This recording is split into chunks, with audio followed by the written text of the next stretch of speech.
Hello everybody. Today we're going to learn to do a running stitch. The running stitch is used for temporarily tacking fabric down to other fabric, which is also called a basting stitch.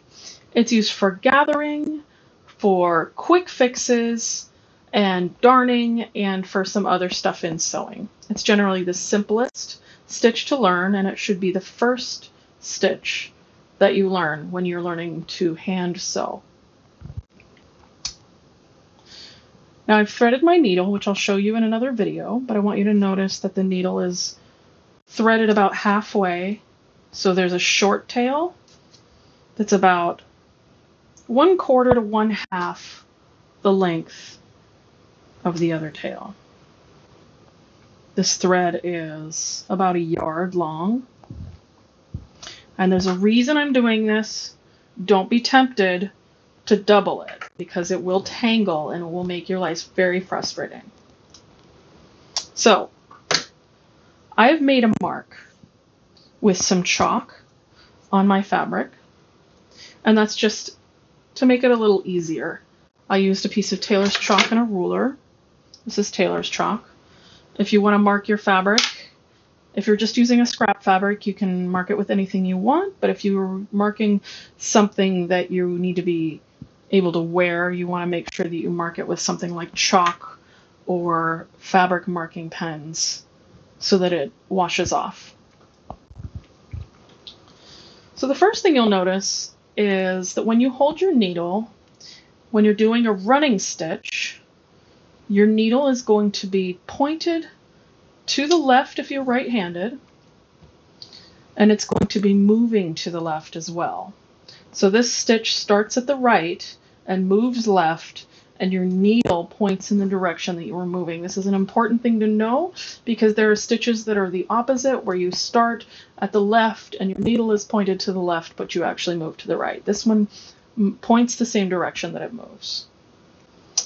Okay, so I'm holding my needle overhand. I'm going to pick up my fabric and hold it underhand with my thumb upward on the top. And I'm going to go down and back up the length of the stitch that you want to make. And we're going to do a knotless, a no knot start. So there's no knot at the end of my thread. You don't need to tie a knot for this. And to do that, we're going to do a few back stitches. So I want you to pull your thread and hold it down if you'd like, just to be more careful, and leave about 1.5 inches of thread. Don't pull it all the way through.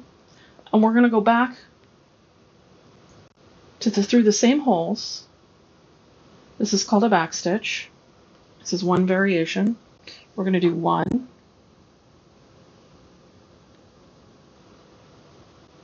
2, and 3.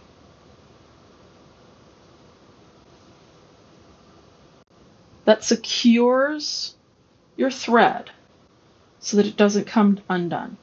If you are basting something, temporarily tacking something down in place of pins, you do not do this. This is just for a permanent stitch. So this is just our securing knot. This is our start. This isn't the stitch. So to do the running stitch, we're going to put our needle back down the same distance. So we've got our stitches, which are about this long. So you go the same distance and go down and back up. And notice, if you look closely, you can see your needle if you push it up against the thread. And that way you can tell if it's on your line, if it's too long, if it's too short. If I'm way over here, that's too long. If I'm way in here, that's too short. We want it to be about the same length. So we push it back through.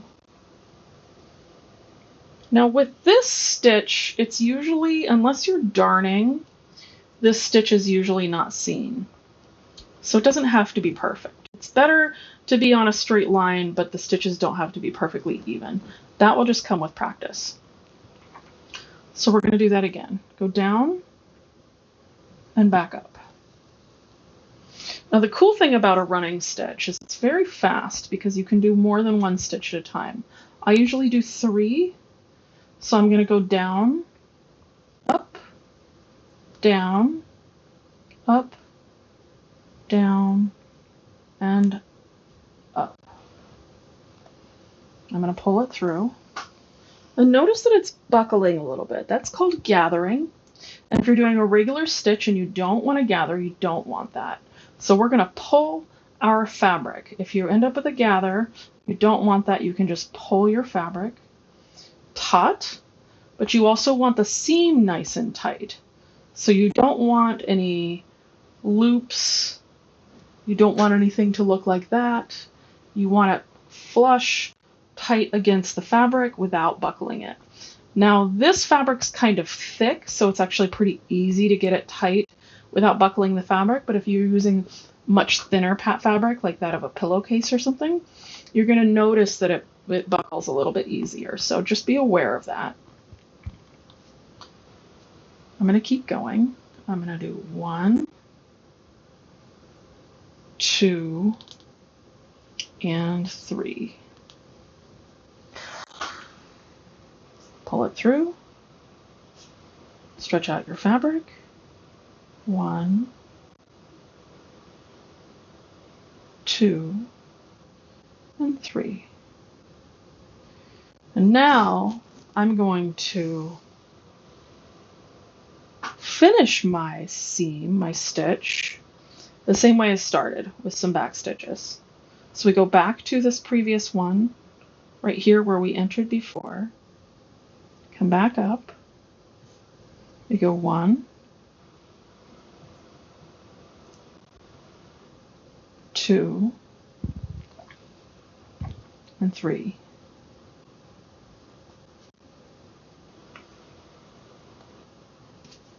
Now this is optional, and you can do either what we just did, or you can tie a knot, and I'm going to show you how to tie a knot. To tie a knot, you go underneath the stitch. Now your needle is pointing up. We've been going this way the whole time. Now we're going to go this way. So we're just going to go under the thread, not through the fabric. And we're going to pull this thread through, but we're going to put our thumb, see how my thumb is underneath this thread? We're going to keep that there to make ourselves a nice loop. We're going to take the thumb out, so now we've got a loop. We're going to go backwards through that loop and pull it tight. And you can do this more than once to make an extra tight knot, but this, with the back stitching, this should be plenty. The next thing I'm going to do is to cut my thread. I'm going to put it a little closer to the camera there.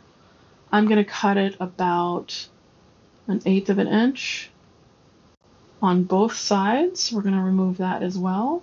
I like to leave a little thread. Some people cut it all the way to the edge, but I find sometimes it just pulls through on the other side. I'm assuming this is the back of your fabric. This would be the front, because this is where your knots are, and this is cleaner. So this is your running stitch, and I hope you... So this is your running stitch. I wish you the best of luck, and have a wonderful day.